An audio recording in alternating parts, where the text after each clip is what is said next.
Y ya estamos en nuestro encuentro semanal con Ricardo Changala. ¿Cómo estás? Muy bien, muy bien. Mirando el mundo siempre con interés y preocupación y Ujú. tratando de atar cabos, que es nuestra tarea cotidiana. Exactamente. Y hoy nos propones un tema que es bien interesante y que tiene que ver con la escalada armamentista en nuestro país.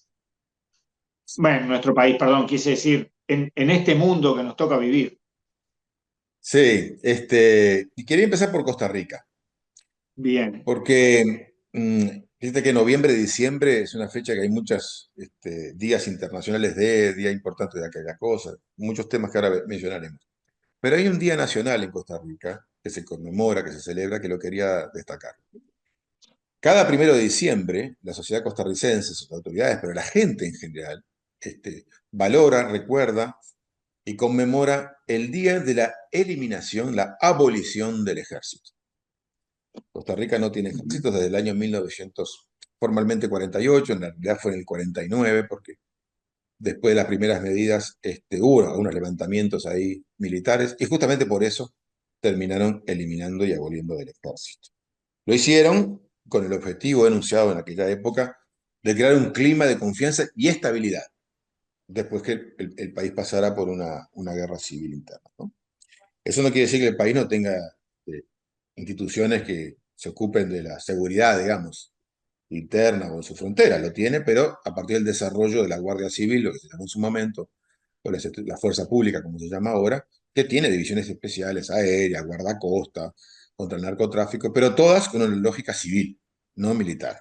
Aquí no existe artillería, no existen tanques, esas cosas no hay. Y además está en la Constitución de Costa Rica, ¿no? El artículo 12 dice que se prohíbe que haya un ejército en el país.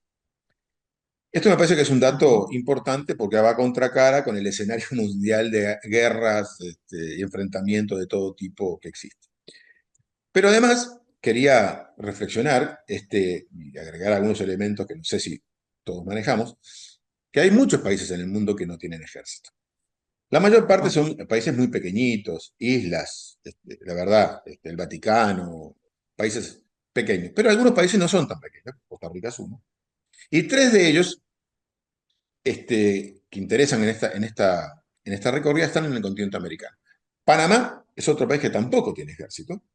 Después de la invasión de Estados Unidos en el 89, en el 90 el presidente de entonces, Guillermo Andara, eliminó el ejército y en el 94 también se incorporó en la Constitución la eliminación del ejército.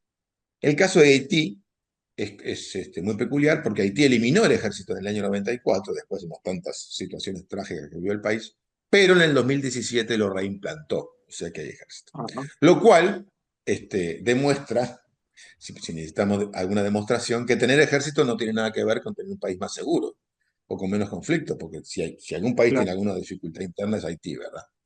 Y así hay otros países en el mundo, por ejemplo en Europa, Islandia no tiene ejército, Andorra no tiene ejército, o en Samoa en el Pacífico, Mauricio en África, todos países pequeños, pero tampoco irrelevantes en el mundo. Y en todos los casos, como también los americanos, digamos, son parte de tratados internacionales como el TIAR en América o la OTAN en Europa, etcétera, que supuestamente participarían frente a agresiones externas contra estos países. Pero son países que no tienen ejército. Reflexionemos también que cuando miramos el continente, Costa Rica y Panamá son en Centroamérica de los países que tienen mejores niveles de vida, un desarrollo de un sistema de bienestar con muchas limitaciones y problemas, pero mejor que los vecinos. Bueno, a lo mejor es una casualidad, a lo mejor es una mera coincidencia el hecho de que tengan estas características y no tengan ejército. O a lo mejor es una coincidencia elocuente. Pero eso es un dato Ujú. real que podemos. Ahora, si miramos el mundo, ¿ah? Es impresionante la cantidad de recursos económicos que se dedican a las Fuerzas Armadas, a las armas, a los ejércitos, como le quieran llamar. Ahí hay algunos datos en pantalla que no vamos a entrar en detalle porque no podemos, pero cuanto más oscurito está el mapa del mundo, más porcentaje del Producto Bruto Interno se dedica a las armas, al Ujú. ejército.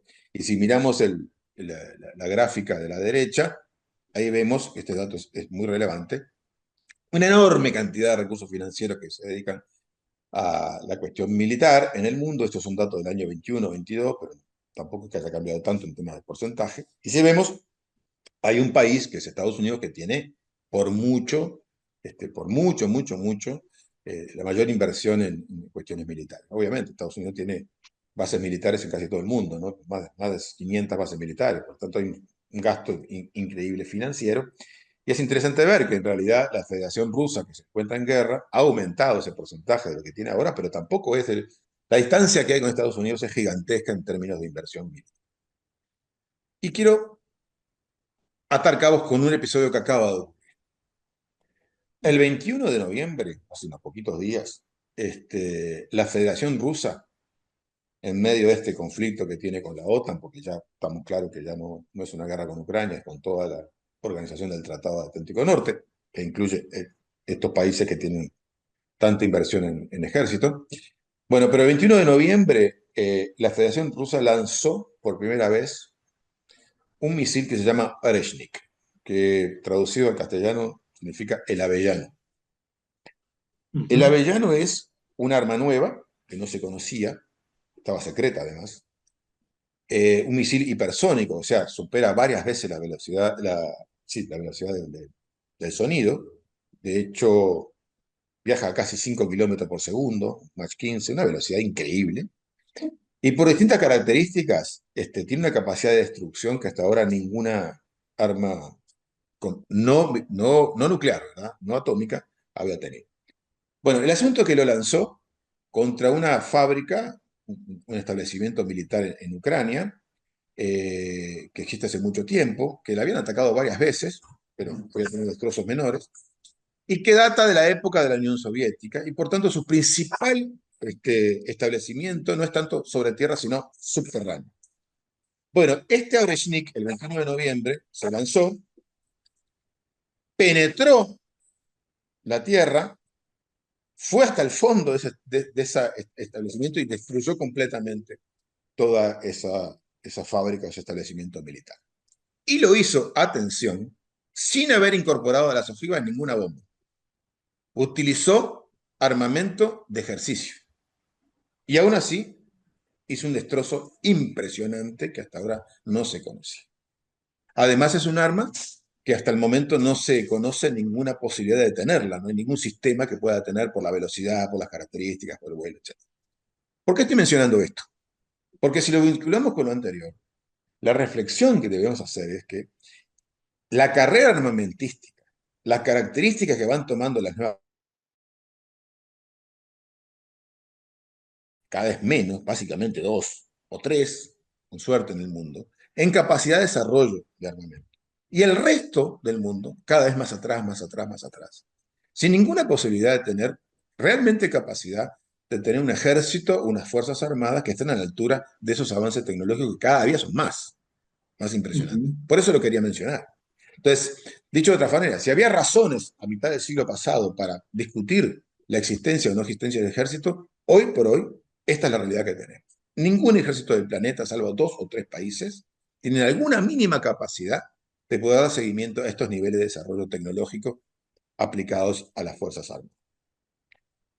Entonces, Wow. creo que no sé, ¿me decías? No, no, me quedé pensando en cómo de todas maneras las empresas de armamento y las potencias le hacen creer, vamos a decir, a los países la necesidad de comprar armamento, ¿no? Uno piensa, bueno, ¿y Uruguay qué puede hacer renovando su armamento y potenciando su ejército? Exacto. Entonces, ese tema por lo menos hay que discutirlo. Pero te quiero agregar un elemento más, datos y fechas que también me parece importante que considere. Al momento que sale este programa al aire, el 29 de noviembre de cada año, es el Día Internacional de la Solidaridad con el Pueblo Palestino. Creo que no tengo que hacer ningún comentario sobre la situación actual del pueblo palestino, ¿verdad? Ujú. Y qué significa un día de solidaridad en este mundo.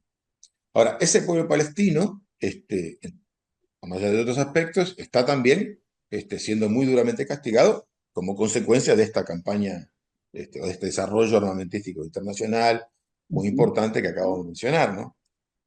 Claro. Por un lado. Por otro lado, el 20 de noviembre, como todos los años, es el Día Internacional de los Derechos de la Niñez, por la Convención de Derechos del Niño. Y solo quiero hacer esta conexión, atar este cabo.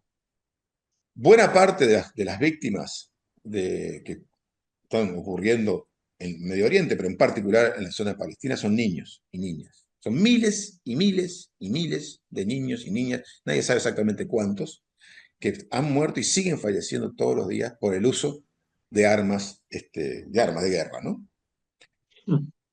Tal vez es una casualidad, tal vez es una coincidencia, pero como puedes ver en el mapa, el único país, el único país en el mundo que no ha ratificado la Convención de los Derechos de la Niñez es precisamente la principal superpotencia militar del planeta. A lo mejor es una coincidencia, a lo mejor es una casualidad, pero si es una coincidencia es bastante elocuente. Creo que la idea de esta intervención aquí del programa de hoy era un poquito ayudarnos a reflexionar sobre si esta carrera armamentística tiene sentido, hasta dónde vamos y cuál deberían ser los esfuerzos que debemos tomar en general y en particular en los países que están realmente al margen en lo financiero, en lo tecnológico y por muchas otras razones de esta locura bélica eh, está, que el mundo está presentando en el presente. Ricardo, nos quedamos con esta enorme preocupación y nos reencontramos la semana que viene. A las órdenes, un abrazo.